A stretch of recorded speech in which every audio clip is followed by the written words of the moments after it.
friends, welcome to Carrie's Culinary Crafts, and if you're new, welcome.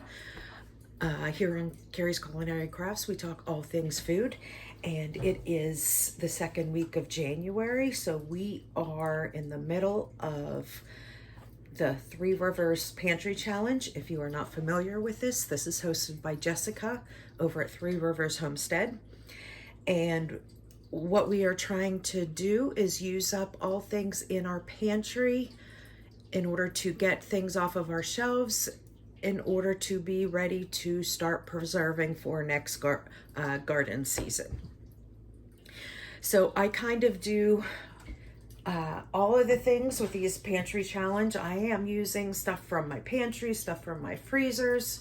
So for today, I'm gonna make Salisbury steak, which is one of the favorites in our house here. So I'm gonna make Salisbury steaks, and normally you do Salisbury steaks in a brown gravy, and then you do it over a bed of mashed potatoes. So you can put the gravy over both the meat and the mashed potatoes. My husband and I are on a low carb diet right now, so we are not having the potatoes. We are having cauliflower, and I was just deciding whether I was going to rice this up or just use it as is. I think I might just use it as is. It doesn't really matter to my husband and I whether it's riced or if it's whole cauliflower. We both love cauliflower, so I might leave this whole. But my son, he does like mashed potatoes, and if you've been following me for a while, you've known that I have a whole bunch of these. And I still have a few of them to use up, and I've been slowly trying to use them up. My son doesn't really care for instant mashed potatoes. He definitely prefers homemade mashed potatoes because of the things that I put in it, but I still want to go ahead and try and use these up. This is a good way to do it since something's going to be on top of it and gravy is going to be on top of it. You can hide that instant taste a little bit more. So I'm going to go ahead and make these up for him. And then we will be having from our pantry or our canning pantry, I'm going to be using up these yellow wax beans and green beans mixed in. It's a little bit of both. So this and this will be the vegetables for my husband and I. And then green beans will be on the side for my son, along with these Salisbury steaks. If you've been with me for a while, I do this as a freezer meal every year. I make a whole bunch of these and divide them into separate meal containers, and then I write on there how many is in there and what the directions are. Now this is a smaller one just because there's only 3 of us, me, my husband, and my one son. So I picked out a smaller one that says 5 Salisbury steaks. So we're gonna go ahead and get this started. It's not dinner time yet, but I figured I can go ahead and do this first step with getting these Salisbury steaks cooked, because when I make them, I freeze them raw. Okay, I have my pan heated up. I have it on medium heat. I don't want it any higher than that because I don't want to cook the outside too much before the inside gets cooked. So I do want to sear it on the outsides, but if I have it on too high of a heat, it's going to burn the outside before cooking the burger through. So I have this on medium heat, and I'm going to go ahead and stick my thawed burgers in here. And as you can hear, there is a nice sizzle. That's what you want, because you do want to get a sear on the outside.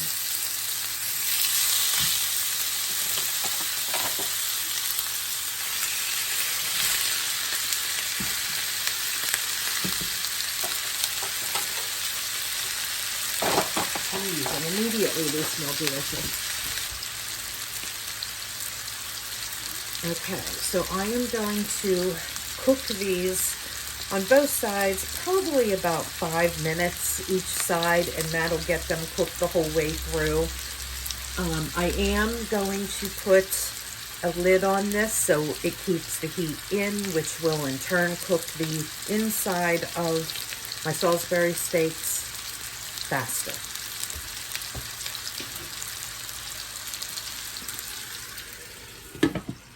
And basically you just want to leave them alone. The more you touch them, that's what's going to cause them to fall apart. So I will bring you back whenever it's time to give them a little flip. Okay, it has been about 5 minutes. So I am going to go ahead and should have my fan on here. And I'm going to go ahead and give my Salisbury steaks a flip.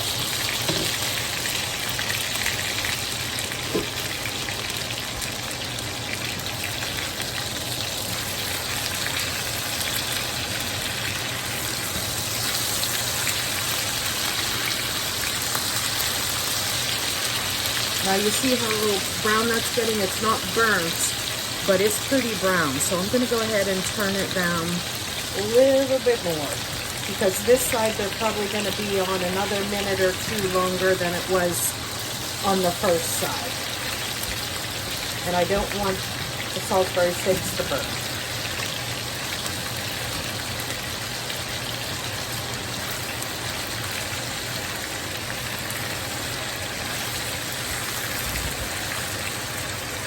And I'll go ahead and put my lid back.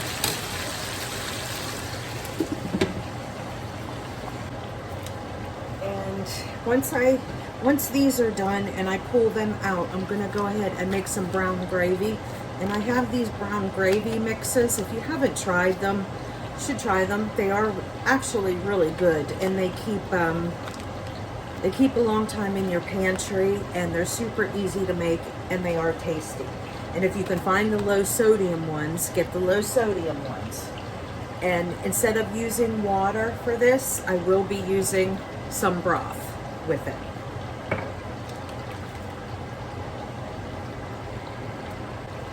And with each packet, you need 1 cup of cold water. And I am just using this broth here, and I am just going to dump that right in my pint of chicken sauce, because a pint is 2 cups.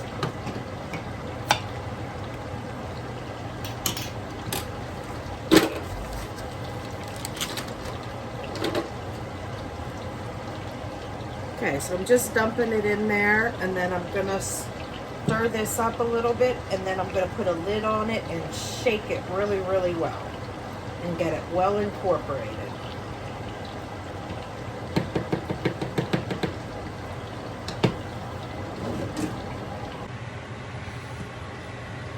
Okay, now that they've been cooking on this side for about 7 minutes, I'm gonna go ahead and remove them from the pan and put them in this bowl over here.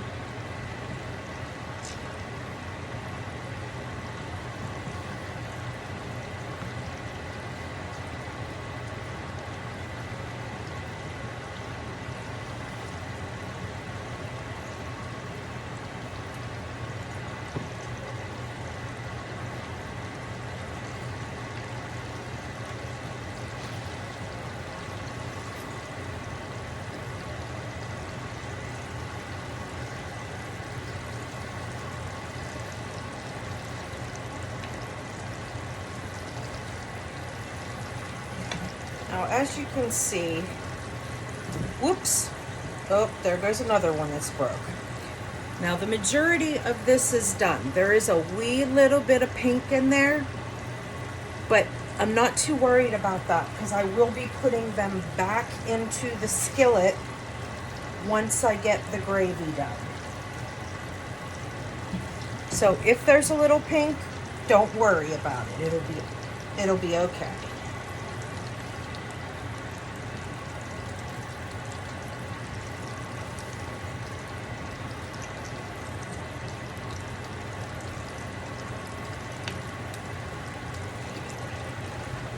Okay, now I have my gravy here that I had mixing up, my broth with my gravy mix inside, and I'm going to go ahead and dump it in this pan.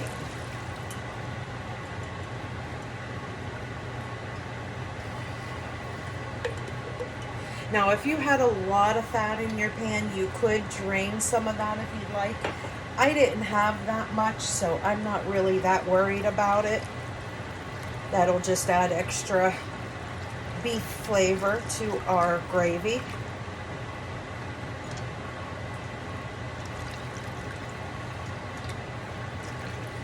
So, and I'm going to turn this back up to medium, a little bit over medium, because I want to bring this up to a boil. Once it gets up to a boil or a simmer where the bubbles start, that's when your gravy is going to thicken up. So you want to completely thicken up your gravy before putting your Salisbury steaks back into your pan.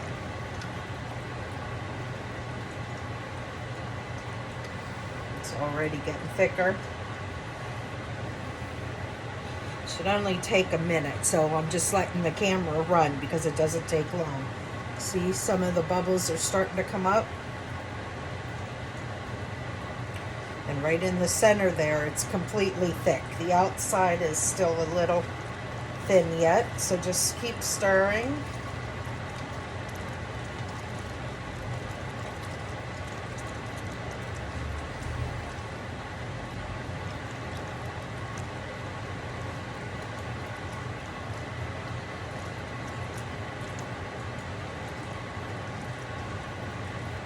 Okay.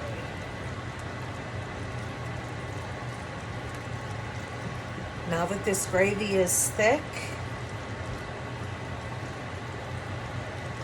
I'm going to turn this down to low, the whole way down to low.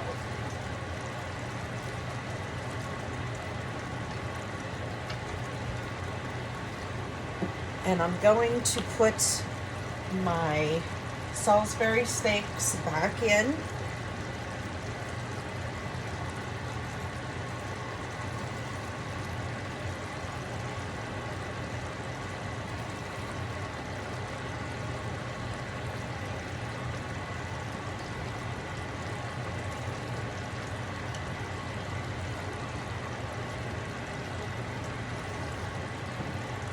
Along with all these little pieces here. And now that they've been in there, I'm going to go ahead and give them one flip so we definitely have gravy on both sides.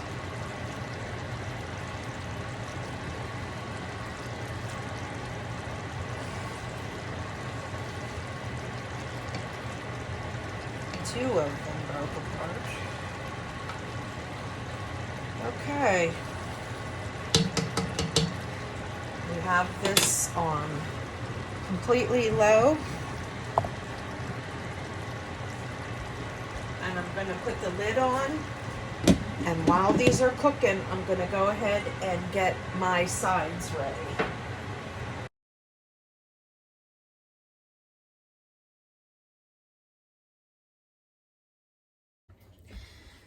Hi friends, for today's dinner, today is Taco Tuesday, so I am going to make Asian tacos. I have some wild-caught Atlantic sockeye salmon, which is my husband and I's favorite salmon, but right now I'm going to go ahead and make the dressing that I will be using on top of the Asian coleslaw that will go on top of our salmon in our soft taco shells.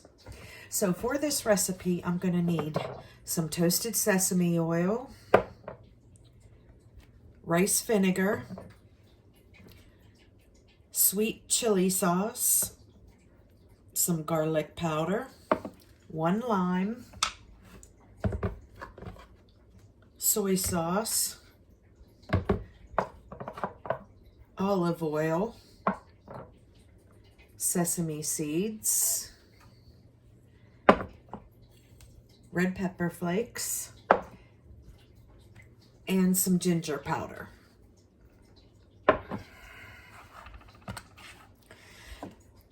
I have this nice little dressing mixer here. If you don't have one of these, you can use a mason jar or just whisk it in a bowl, whatever you'd like. But I have this nice dressing container that I like to use. And this is a dressing that if you put it together and then stick it in the refrigerator, the longer it's in the refrigerator, the better marinated it gets. So it is in the morning, and I am going to go ahead and put this together to get it into the refrigerator. Okay, so the first thing that I need to do is I need to toast up 1/2 teaspoon of sesame seeds. Now, sesame seeds are great to use them as is, but if you toast them, they are 10 times better, maybe even more than that. And it doesn't take long to toast them, like 2 minutes tops. If you have your pan already heated up, you don't want to go anything over medium heat because sesame seeds can burn really, really quick.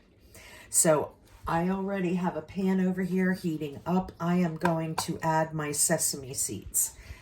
Now, the trick to toasting up seeds and nuts and things like that is you want to toast them until you smell them. Okay, you don't want to toast them till you see them brown because that is already too long.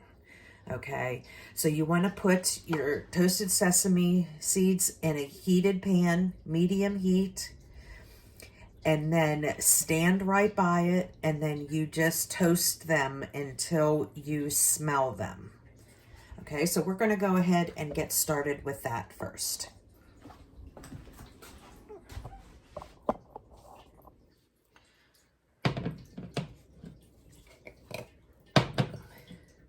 Okay, I have my nice heated pan here, and I'm going to do 1/2 teaspoon. And I'm just gonna kind of shake them around every like 15 to 20 seconds.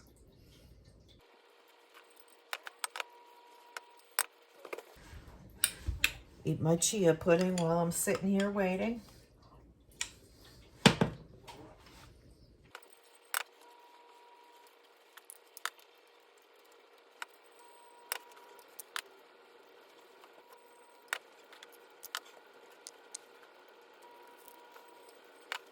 Okay, now I can smell them. I'm getting really good fragrant. So I'm going to go ahead and turn them off, remove from the heat, and just let sit there until I need them.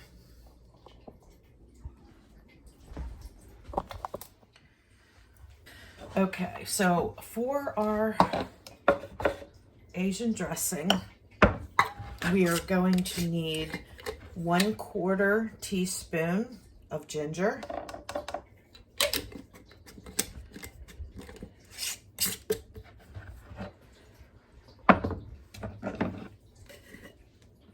we will need 1/2 teaspoon of garlic powder,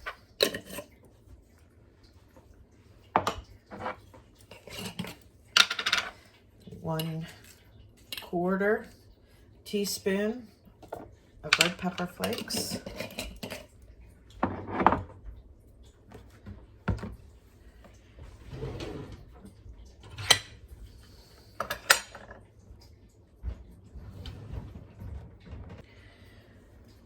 2 tablespoons of Thai chili sauce,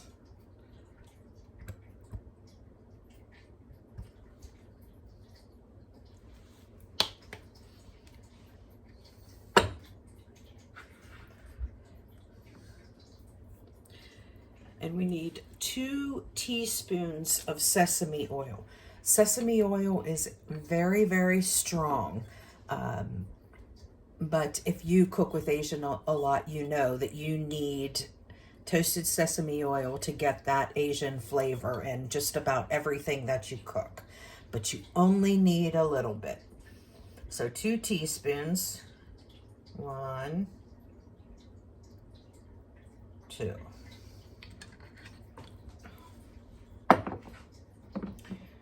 And then we need 2 tablespoons of rice wine vinegar. I'm going to take that off. 2 tablespoons.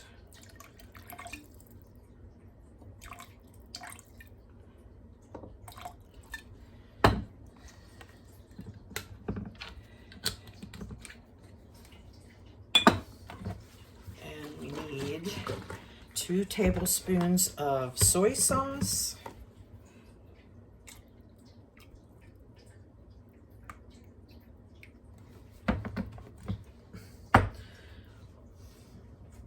And then we need 1/2 cup of extra virgin olive oil. Okay, so let's see, where am I at here? Okay.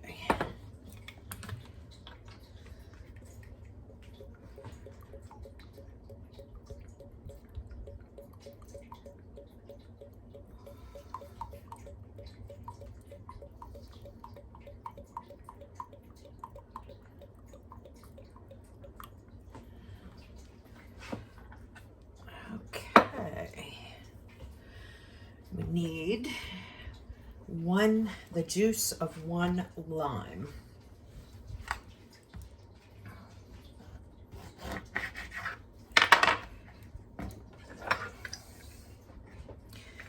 Now, if you don't have fresh lime juice, you can always use bottled lime juice. Ow. Or lemon if you'd like.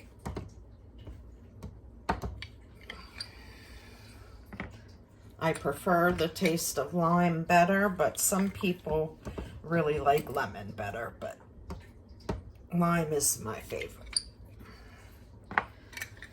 Okay, then we have our sesame seeds here that we have toasted and they have cooled. So I'm going to dump those in.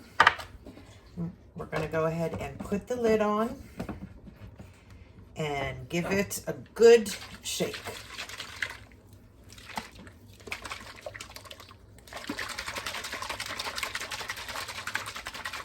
Make sure you get all those dry ingredients off the bottom.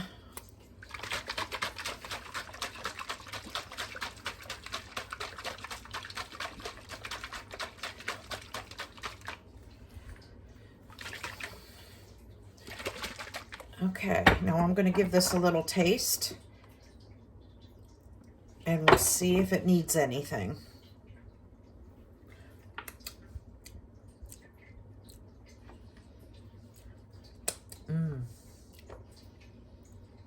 Oh, that's good. Nope, I'm not going to do anything. It's just perfect. All right, so I am going to stick this in the refrigerator and I am going to let it in there until it is time to put dinner together. Because when I do the coleslaw, I want to put this on last, so everything remains very crunchy.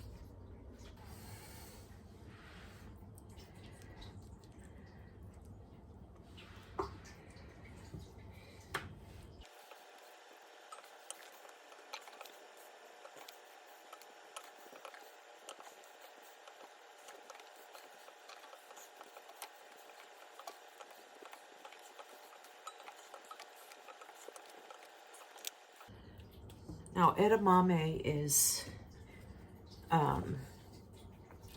very easy to steam in the bag and then put some cold water on it and then pop the seeds out or the beans out.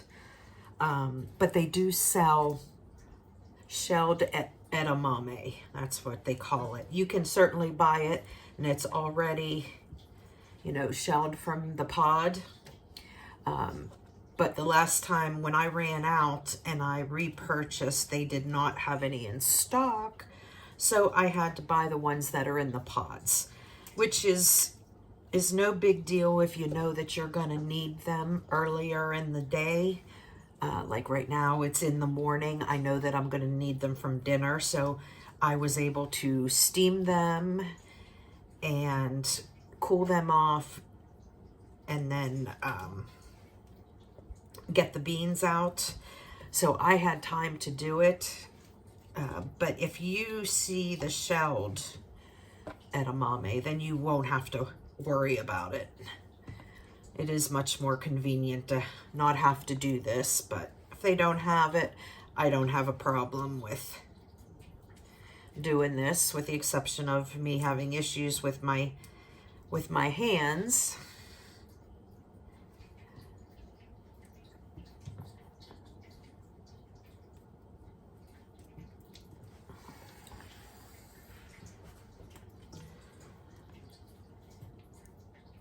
But I absolutely love edamame. I can eat it just like that. And it's just a wonderful thing to put into salads.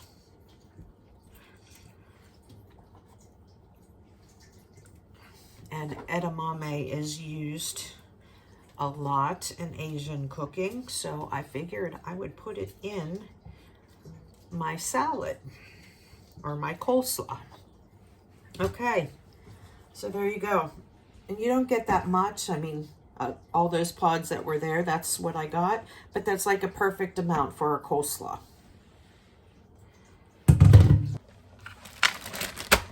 And to make the coleslaw, I'm doing it a super easy way. I am using one of these super blends. And it has all different kinds of stuff in there. It has Brussels sprouts, cabbage, kohlrabi, broccoli, carrot, and kale. So I am going to put this in a bowl, mix it with my beans, and then once it is time for dinner, then I will mix the dressing in there and give it a nice little stir.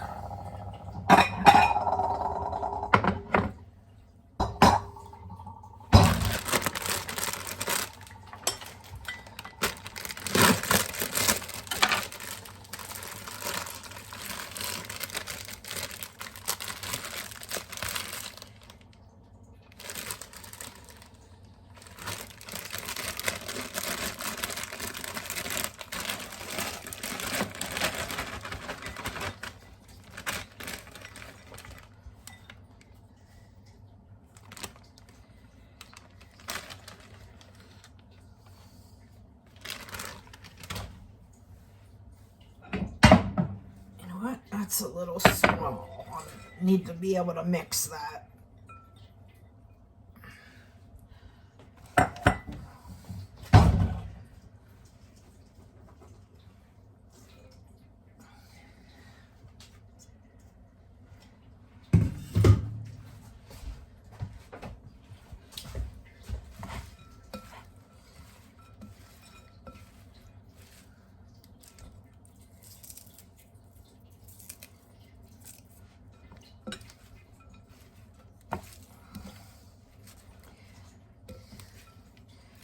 I'm going to put a little bit more carrots in there.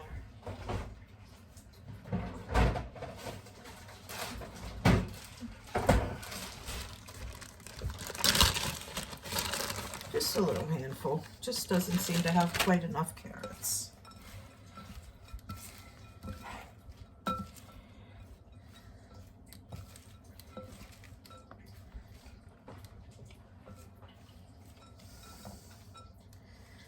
All right.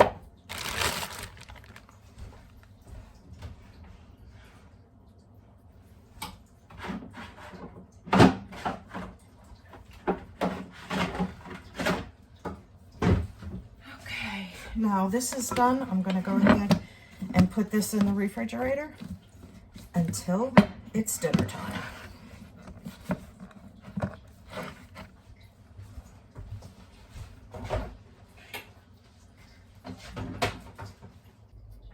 Okay, I am going to get started on my salmon. Now I am doing this pretty basic.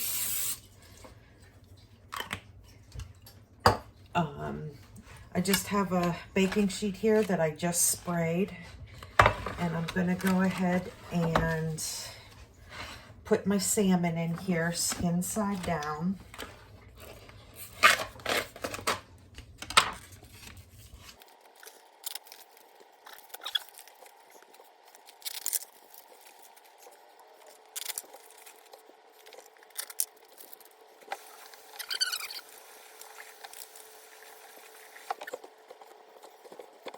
salmon, I went ahead and put skin side down because when I take this out, I will be taking off the skin.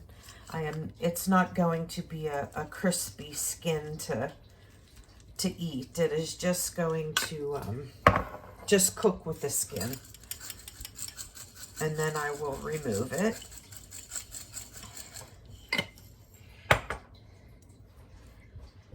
What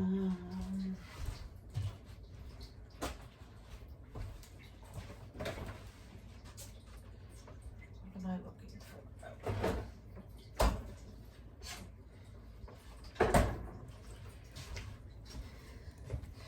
So I'm using this sweet chili sauce that I used a little bit of this in the dressing for my coleslaw. But this is going to be the main flavoring that I want on each of these salmon fillets.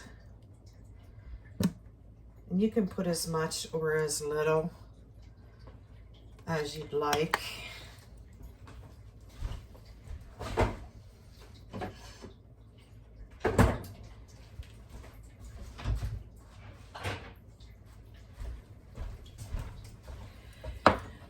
And I'm gonna go ahead and sprinkle just a little bit, maybe a half a teaspoon of red pepper flakes on each one. Or I should say 1/4 of a teaspoon total.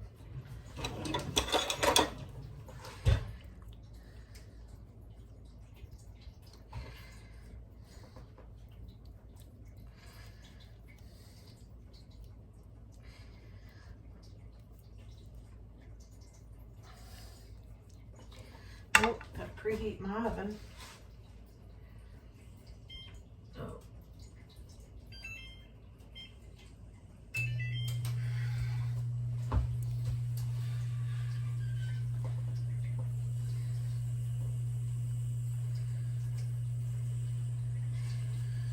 And I'm just gonna cook this at 350.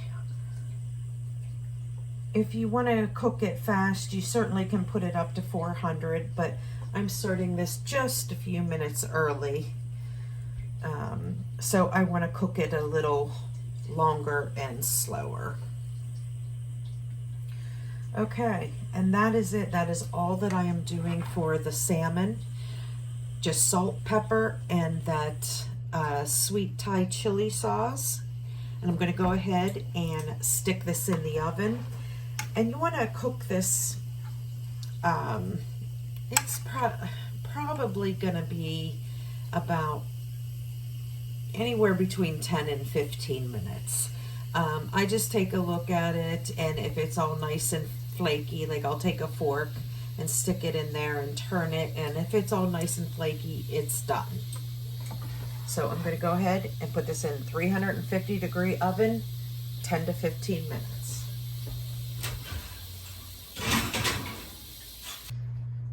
Okay, so now I'm going to go ahead and get back to my coleslaw, since that is in the oven now. Yeah, I can't pull this lid off with my hands. Oh. Okay, I am going to, this is the last of my pickled red onions. May have to make some more of those. I am going to put the last of these pickled onions in my refrigerator, or in the coleslaw. And there is another empty jar for our pantry challenge.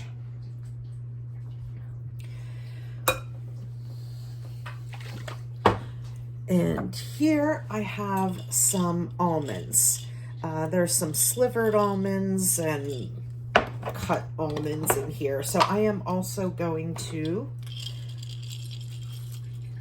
add a nice handful of almonds.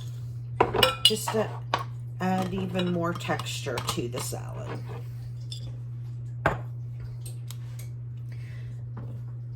And here's the dressing that I made earlier. So I am just going to, I'm going to start with half of this and give that a good stir to see if that's enough. If not, then I will, never mind. I did way more than half, so might as well go for broke, right? The cabbage and everything is going to really suck up that dressing, and the nuts too. So it all goes in there. And while I'm doing this, I have some avocado lime rice in the Instant Pot cooking. I love to use the Instant Pot for rice. It comes out perfect every time.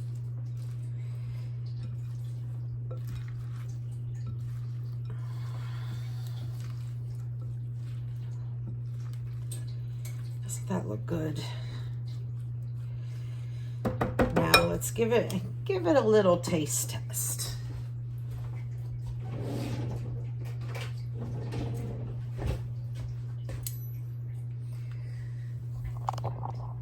Straighten you up here.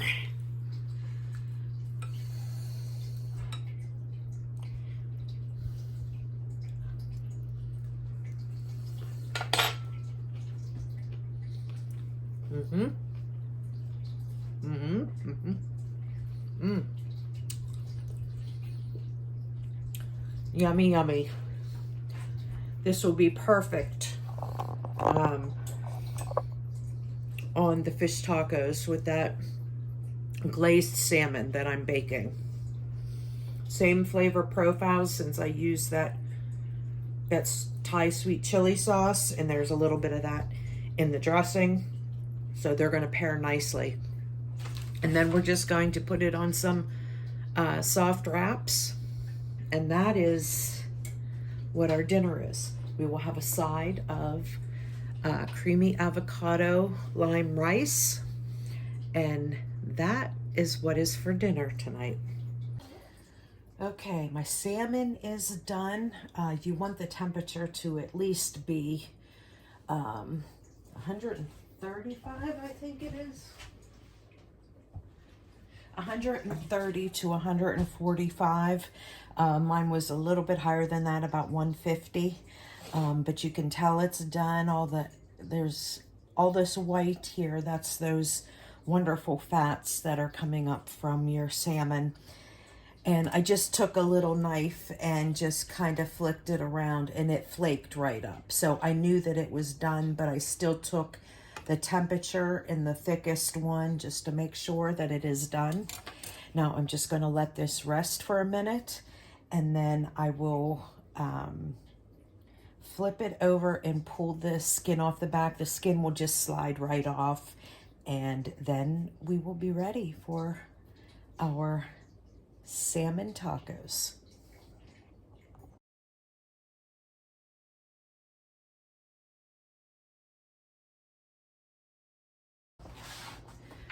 Hi friends, today's dinner is super simple. I have a lot of leftovers, so what I did is I got out of the freezer, I got some smoked sausages. I am going to bake these until they're done. We have leftover avocado rice from yesterday. It's an avocado lime rice that I made yesterday with our salmon tacos. A little bit of leftover broccoli here. And then I have the real nice coleslaw, the Asian slaw that I made that went inside our tacos yesterday. We will just use it as a salad side dish. So, and that's it. Real simple meal today. I am just gonna take these sausages out, and then I'm going to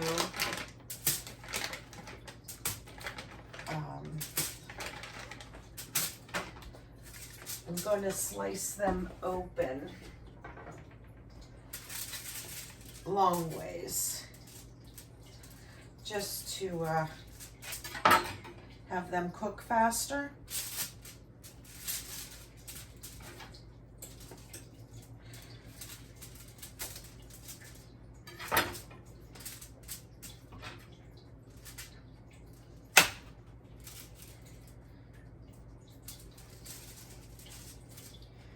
I had a busy day today, did a lot of cleaning around the house, and so I used my hands a lot, so they are very sore.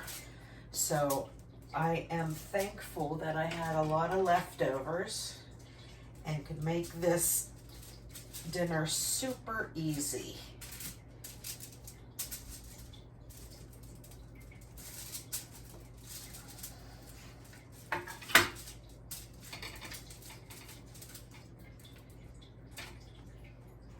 Okay,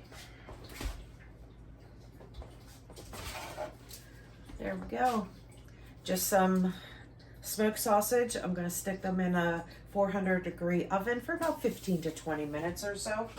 And we'll have the leftover Asian slaw that I made.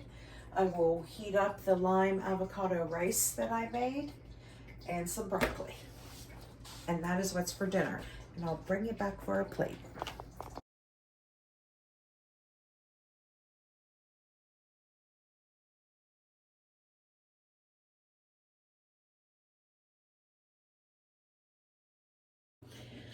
Well, hello friends, and welcome back. Carrie's Culinary Crafts. I have another dinner for you this evening for the ThreeRivers Pantry Challenge that we are doing for 2024.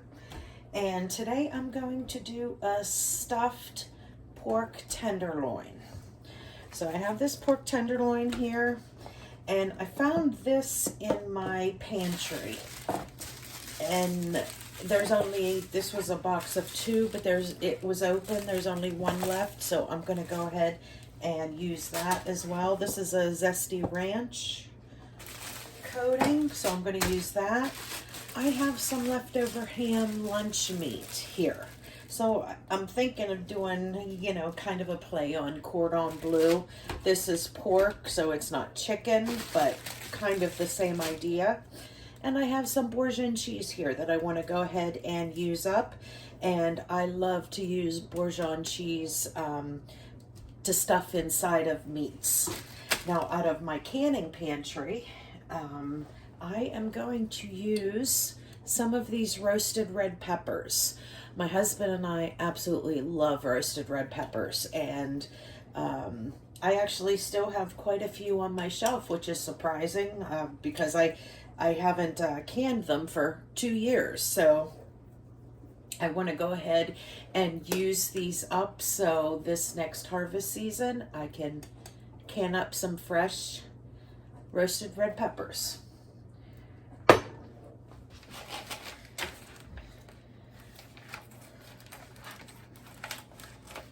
So we'll do this the easy way.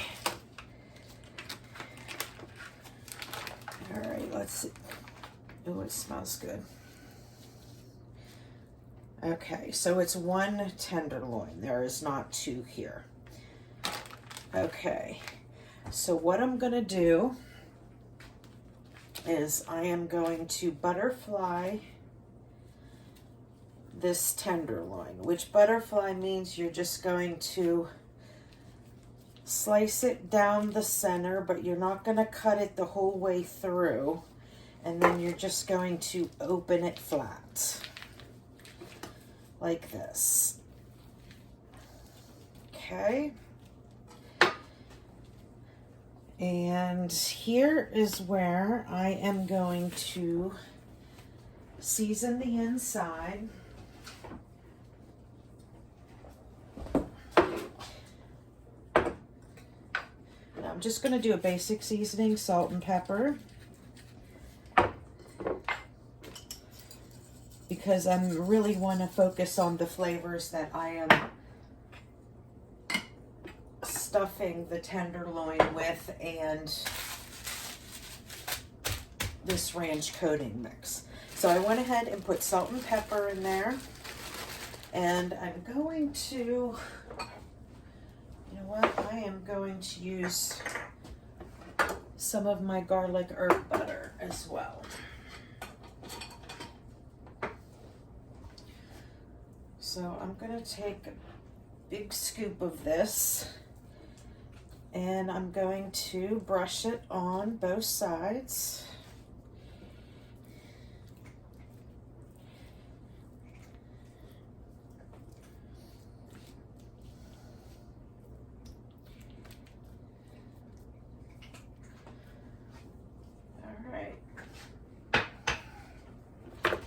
And then I'm going to take some of this ham.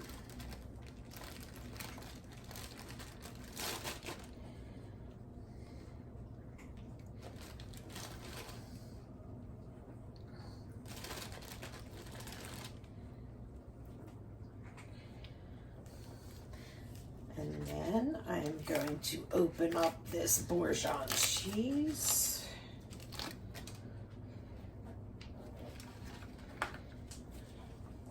Oh, there goes a big hunk on the floor.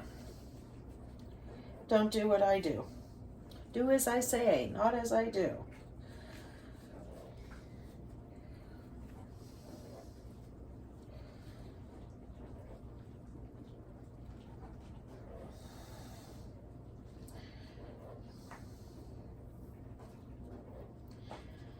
Here comes my cat. We'll see if a cat takes the hunk of cheese or not.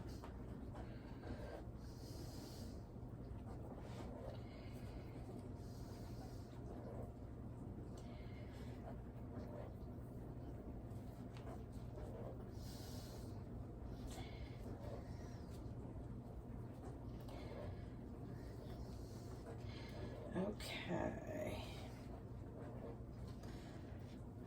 And there is my ham and Bourgeon cheese. Now I'm going to fold over. Hi, sweetie.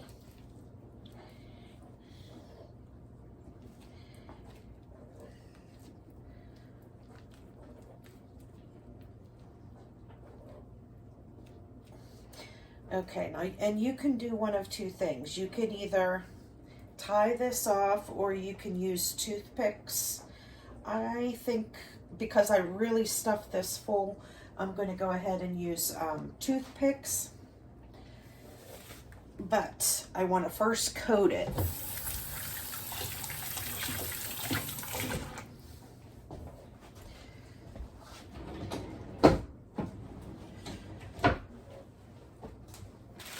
And to coat it, I am just going to open up this zesty ranch coating, and I have a 13 by 9 here. I'm just going to be using this to bake it in. So I am just going to go ahead and dump this in here, and then I want to get this rolled around really good and soak up all of that coating mix.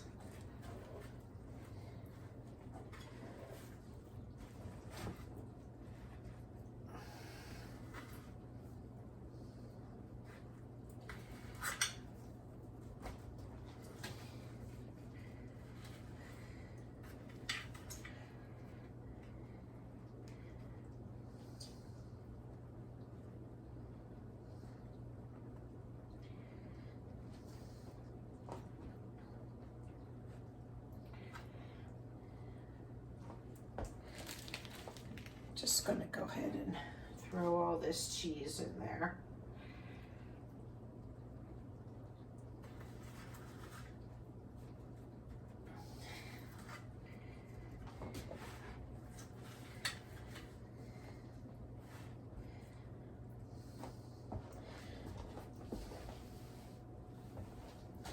All right, let me get my hands washed here.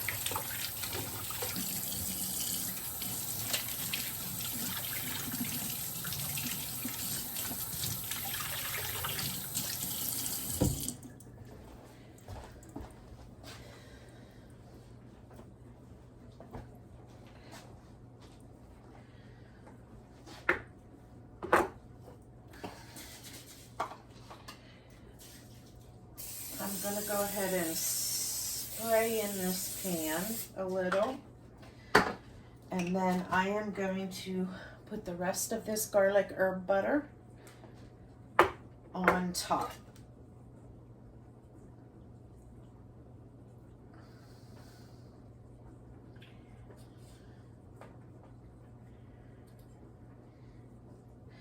Oh, but I did just realize I forgot roasted red peppers.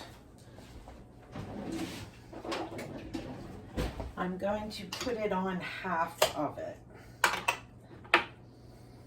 God, I love roasted red peppers.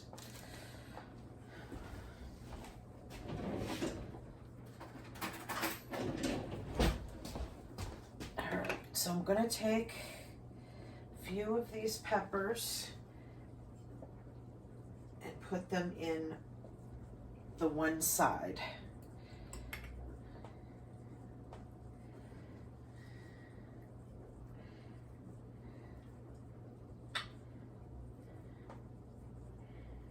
Okay, so then I'll leave half of this blank and then half of it has roasted red peppers. And then we will get the rest of this butter, garlic herb butter, spread on top.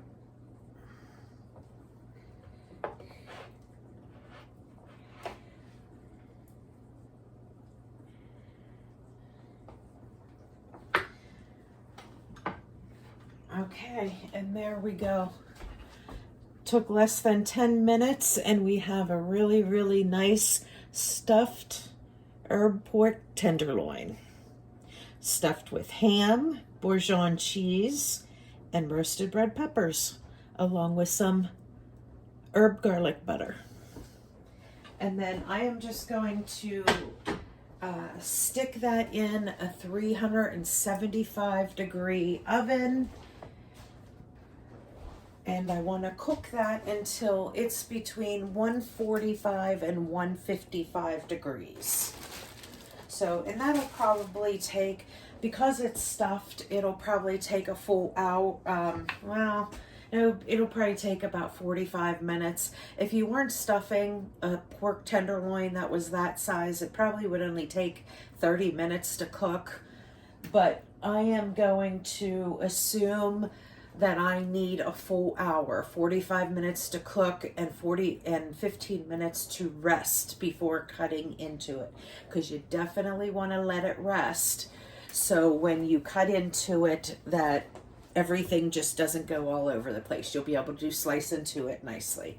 So I will bring you back for a final plate once this stuffed pork tenderloin is done.